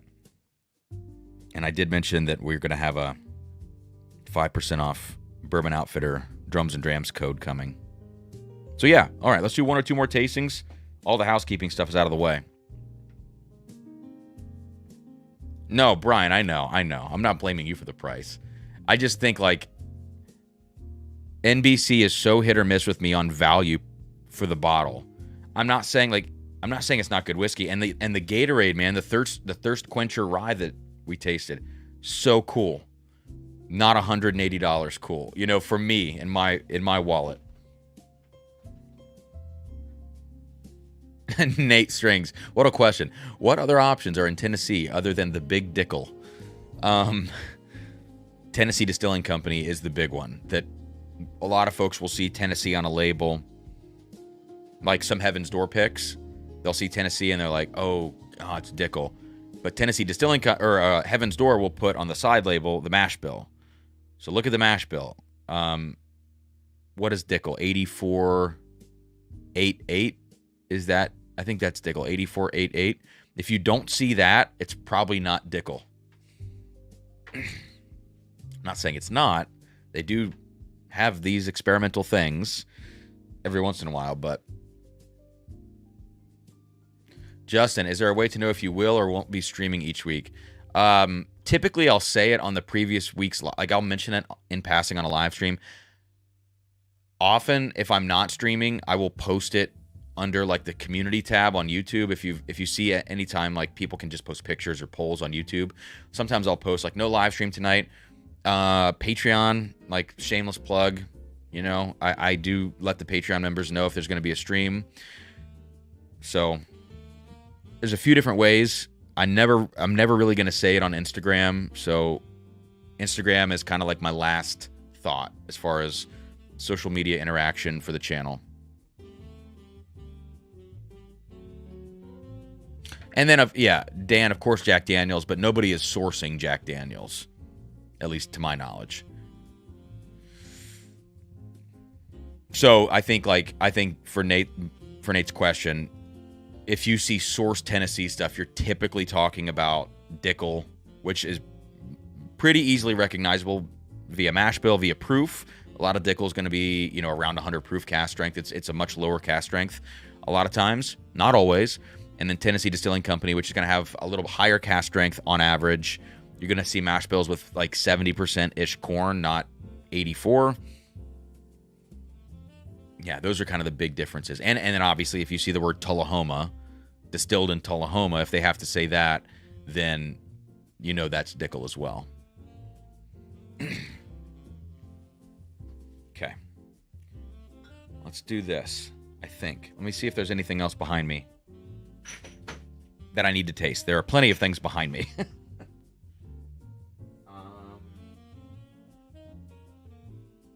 Okay. I think we're good. So this is going to be copper and cask. It smells great. This is the copper and cask 9-year batch 6, I believe. Is that what it is? Batch 6 that just dropped recently.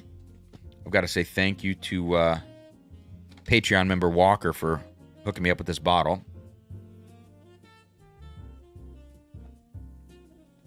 Who I think I might be meeting up with very soon, which is cool.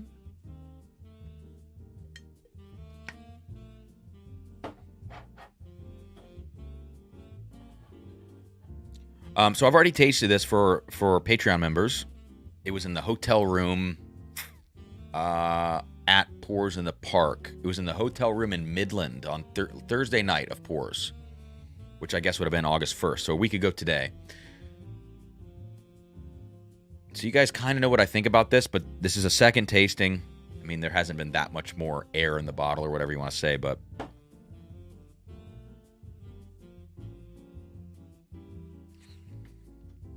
Morgan, does Dickel know that people don't like their regular stuff and love the experimental? Obviously generalization, but seems like a giant. I don't know.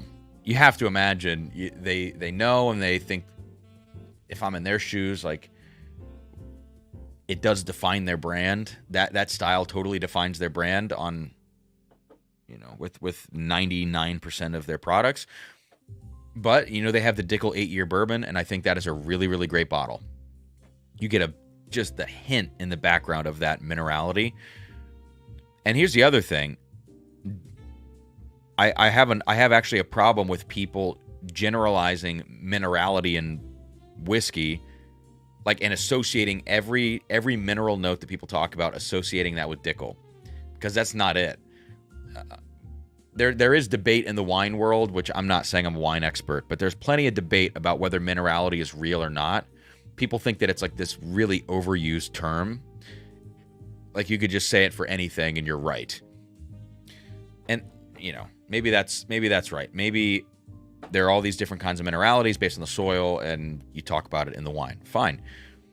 I don't think there's minerality in every bourbon, but there's minerality in more whiskeys than we discuss, in my opinion. And I've been tuning into that a little bit more, I would say, in the last 6 months to a year, where it's I'm not afraid to talk about minerality and say, oh, this has a gravel note to it, or this has an industrial kind of note. It's hard to describe that one, or chalkiness in whiskey, or the coffee cake driftless that we just picked has, I don't know if I would call it a minerality, but people could associate the texture of the coffee cake note and that with kind of a minerality. I just think we need to be more definitive about what we're referring to, and you should refer to the George Dickel Flintstone vitamin note as its own individual thing, But I don't, to your point about the Dickel brand, I don't have any idea what their perception is of that.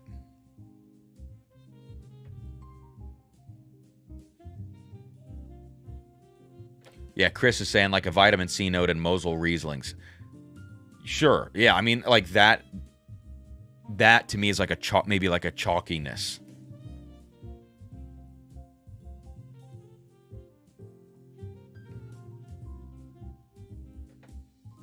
David says there's good Dickel out there. You just have to explore and do some research. Yeah, I had one of my favorite whiskeys I ever had from Trev.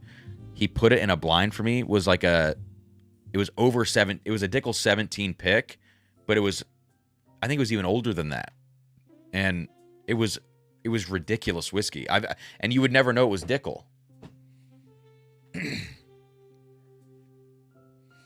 Morgan says people avoid Widow Jane and some barrel blends because they see Tennessee on the label. I feel like they should separate the good stuff under a different label. I mean, I don't know. I do think it is Barrel and Widow Jane are putting Dickel in a lot of stuff.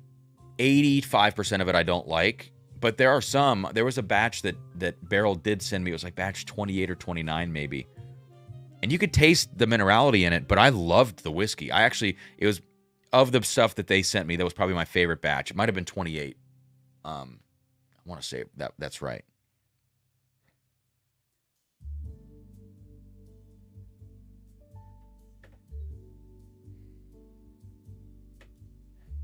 All right. Nate says you mentioned Dickel's experimental rye in the past being insanely good, perhaps better than 95.5. Are there any bottles to go forward with this rye mash? I wouldn't say it's better than 95.5. That's such a tried and true classic. Although there's the 95.5 mash from MGP covers so much ground, especially even just by decade. The 2010s version of MGP 95.5, kind of the more classic profile, whatever that means, to me actually has more dill than modern day. All the stuff hitting right now, all the 11-year barrels, 12-year barrels that people are sourcing, buying from brokers, almost none of that is dill forward. That's my preference, because the dilly 4-year young rye, I could do without it. But because we've been inundated with that this year, now I almost have this yearning. Every once in a while, it's just give me an old school 10-year dilly MGP rye where the dill hasn't aged out of it. And so some of the Hughes, Bella Bedford ryes, which they've had on hand, they didn't just buy those barrels. Some of the old Willet ryes, I'll go to those. The point being, there's a wide range in 95.5, and this Dickel experimental, which I think is 70-25.5 mash bill, I want to say. this is like less tried and true. I mean, it's brand new to the market essentially. You get these 8.5 year versions with rare character TKO, but then the Riverset rye, like Travis sent me on the last live stream, they've got 5-year versions of that stuff. If this is what if the 5-year is truly going to turn into this at 8 years old, there's a huge potential for that being epic. But I don't know how much they made of that stuff. Not sure. Yeah, I think Jesse makes a good point. Dickel is a Diageo brand. They have never understood the American whiskey market and typically don't make decisions based on the enthusiast community's preference. I agree. It's definitely like a catch-all profile, I would say. Just for a lot of their brands, you know.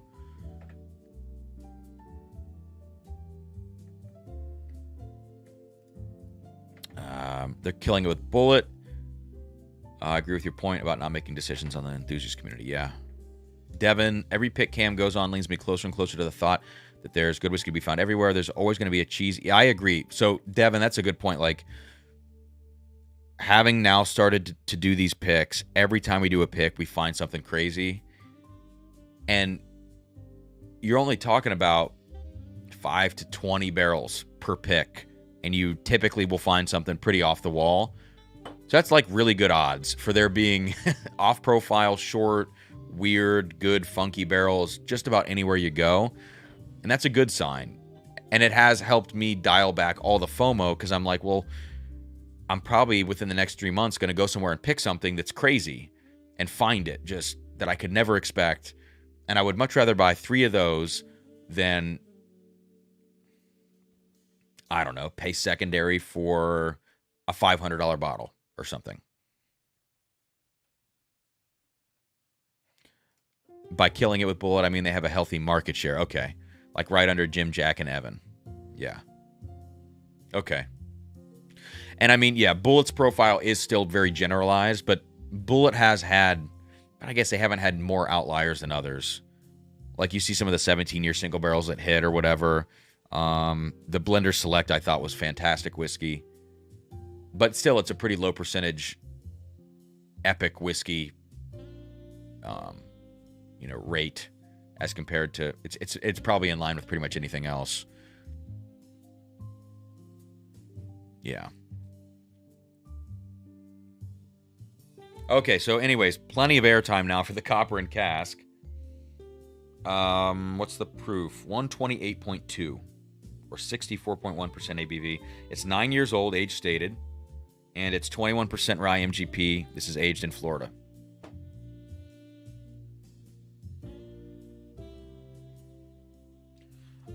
Okay. Very, very dense, syrupy, dry, dark fruit. It's kind of an oxymoron. Syrupy, dry, dark fruit. Extremely woody on the nose. It's like, it's not quite that young oak, but it has remnants of the intensity where you get the lumberyard, Lowe's, Home Depot oak. The intensity of that's there, but it's just slightly darker and more charred. But it's definitely not rich, aged oak on the nose to me. It feels like young whiskey pretending to be old in a way, which to me screams Florida climate, hot climate, intense oak extraction without, it's like fake it till you make it a little bit on the nose. Like it didn't quite do the time. It just tried to get there quickly. It's not, I like the nose, but I think there are definite flaws here, which I would have to attribute to the aging climate. As Jeb would say, this is a slutty whiskey. Like that would be a word to use for this because it's like so overdone with what it is in a cool way, but also in an imperfect way. So I think like this is not a knock on Copper and Cask at all. In fact, I think it would be very cool to pick single barrels at Copper and Cask because I would imagine the range you would find between some of these Florida aged barrels would be pretty cool. I just think in this case on the nose, it does feel a little over extracted to me, even though it's fun. I mean, it is like, that is like the hottest 128 proof whiskey. It is so intense. Wow. Jeb says, I feel properly attacked. I always have to say, when I call something slutty, because I learned that term from you about whiskey and wine, I always have to reference you, Jeb, because I don't want people thinking that I made that up. I have to just, place the blame onto you. That's what I have to do. So this is fun whiskey. It is not, it's not excellent whiskey in my mind. But if I was like rating it out of 100, which I don't tend to do on things, it's like an 85. You know, it's super cool to drink, especially if I would take this bottle to somewhere like a party, loud room. I would drink this. If I'm drinking neat whiskey, that's what I would do, because in that environment, I'm gonna take a sip and go, "Oh shit, there is something serious in my glass." Every time I would take a sip, I would have that reaction.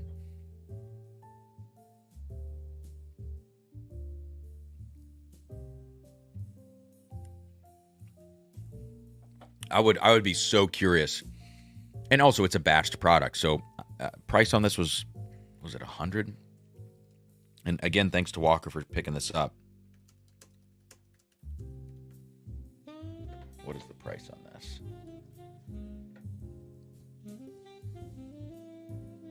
$94.99 is what I'm seeing. $86.99. So a range.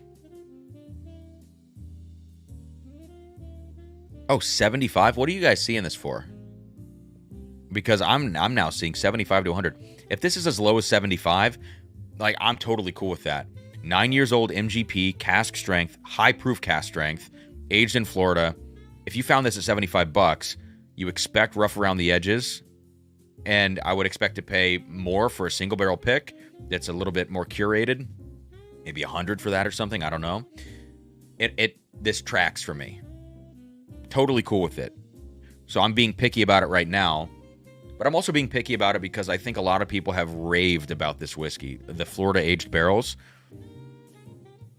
I agree, it's so different and so extracted, but maybe better in a single barrel capacity. Dan says, would you compare the fun factor of it to Rebecca Creek Spanish? Yeah, I think so. That's a similar type of fun with the whiskey, you know? Yeah.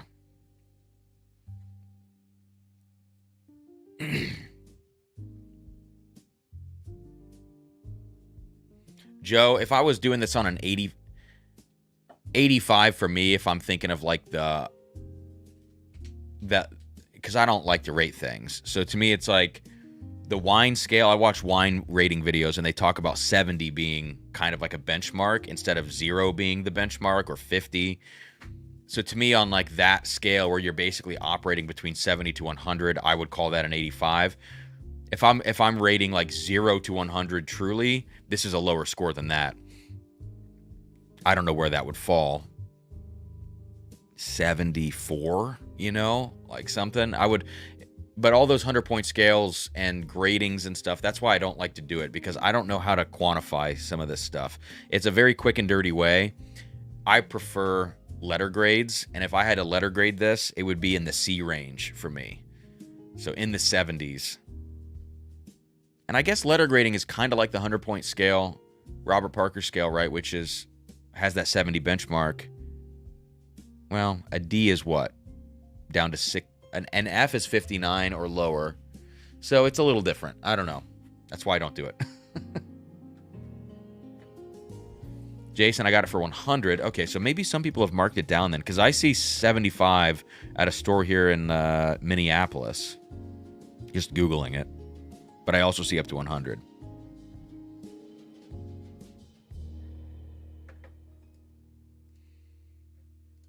Jesse says, I've had a couple of copper and cask Florida aged single barrels that are hitters. I just think 9 years is at least a year too much. Yeah, I'd be curious to see the range of ages and barrels. just to see like where the sweet spot is. But I'm sure out of this lot of barrels, there are some ridiculous barrels.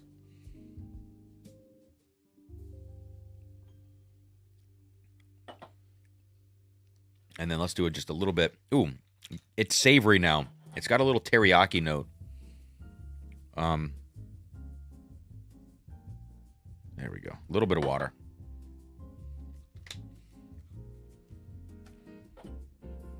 I'm so interested by this Florida aging stuff. It's cool.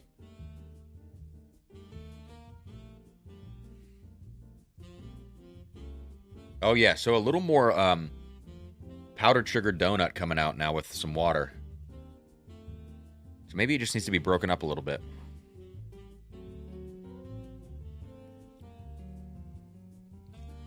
Last time I added water to this whiskey, I added too much. The little bit that I added just now gets it to a sweet spot. Sam, I would love to do a pick. I hope I didn't say anything earlier that would disqualify me in the beginning. No, it's good. It's good. It's unique. It's not perfect. Not my favorite. But I think single barrels would be cool.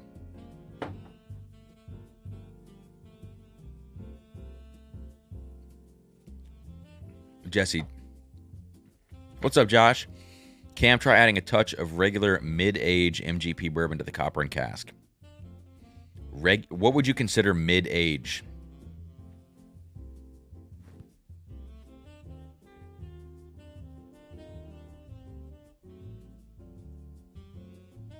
Like, I've got some 10 to 13, no, 9 to 13 behind me. And I'm trying to, I have maybe an 8 in front of me. A backbone pick from Matt Porter. It's probably 8. Okay.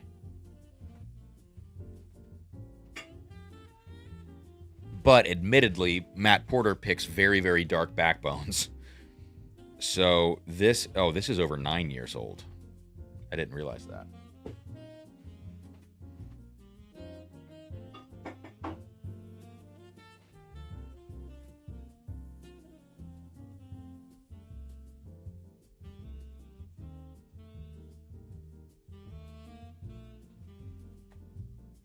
That might be the youngest I have.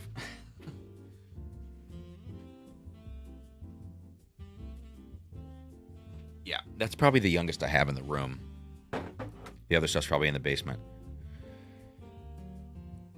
I just don't buy a lot. Like anymore, I don't buy a lot of 6 to 8 year MGP single barrels, I don't think. Only if it's something that somebody I know has picked and, has talked about. So this is a fresh pour of the copper and cask, and then we'll add a little bit of the backbone to it. A Bellmead Reserve is going to be in my basement. I have this bar cart, but I'm gonna have to get on my hands and knees to look under. I can't pull it out because there's too many bottles in front of it on the floor.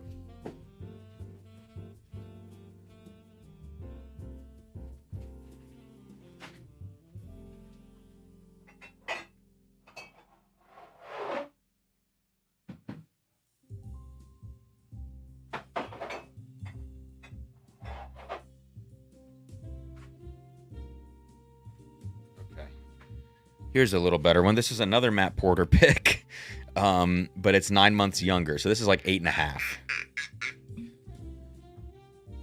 Okay. So that was just a little dash. Butt shot incoming.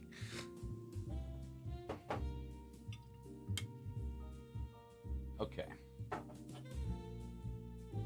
Yeah, Dan, the shelf of river roots behind me. Look how beautiful that is. There's going to be a lot more to come, I think. Whether drums and drams or others. Oh, wow. Yeah, you're not wrong, Jesse. It completely, it takes that edge off of it.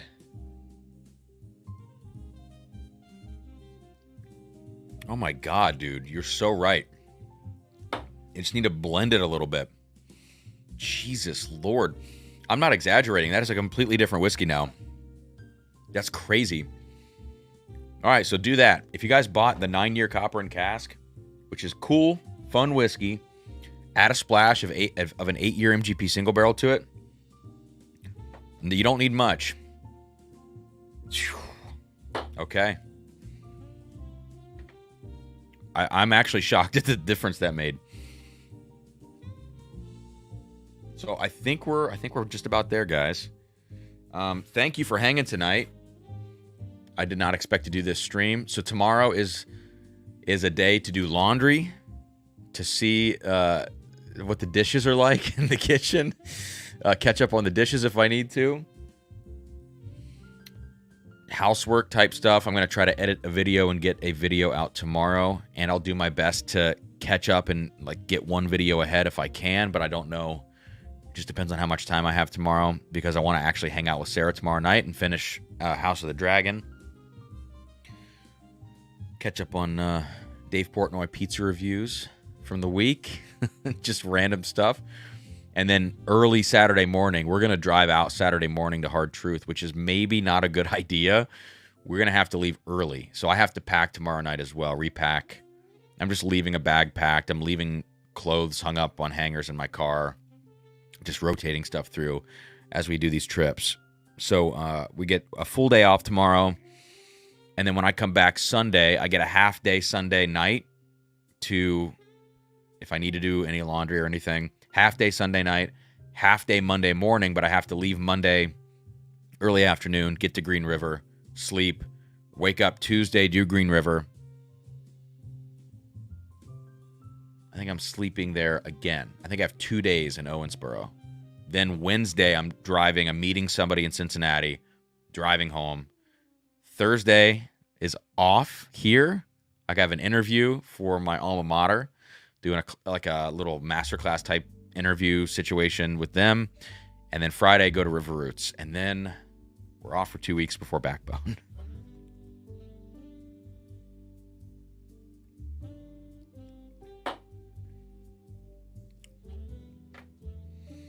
Well, Jesse, I'm usually the dishes guy, so I got to see what the situation's like. Although I think Sarah's been taking care of it. Tim Evans, what's your next music show? I'm off until late September. Our season with the orchestra starts back September 20th. And our first weekend is an all John Williams show. So we're like season opener for us. We're doing all John Williams movie music, which is pretty cool. Yeah, September 20th. So I'm off for quite a while till then. Oh, I forgot we're going to see Adam Ray, the comedian, September 14th. But I'm surviving on Drums and Drams money from now, really from last week until September 20th. This is the bad part about being in an orchestra that only works 31 weeks. The flexibility is cool. Definitely cool. But I don't get another paycheck from the orchestra, my full-time job, until September 27th. So I am purely on Drums and Drams money until September 27th. It's a little scary, and in past years when Drums and Drams was not making, the money that it's making now, which is good. Like, admittedly, it's a blessing to have what we have now with the Patreon. And for those of you still watching right now, I would encourage you, even if it's only $5 a month, it is the best way to help the channel is the Patreon, because it's a guarantee each month that I know is coming in, so I can budget and plan accordingly now. Shameless plug on that. But yeah, in previous years without the Patreon, it's been a scary 6 to 8 weeks off between summer and fall seasons for me. And I've had to, work other shows and freelance a little bit more.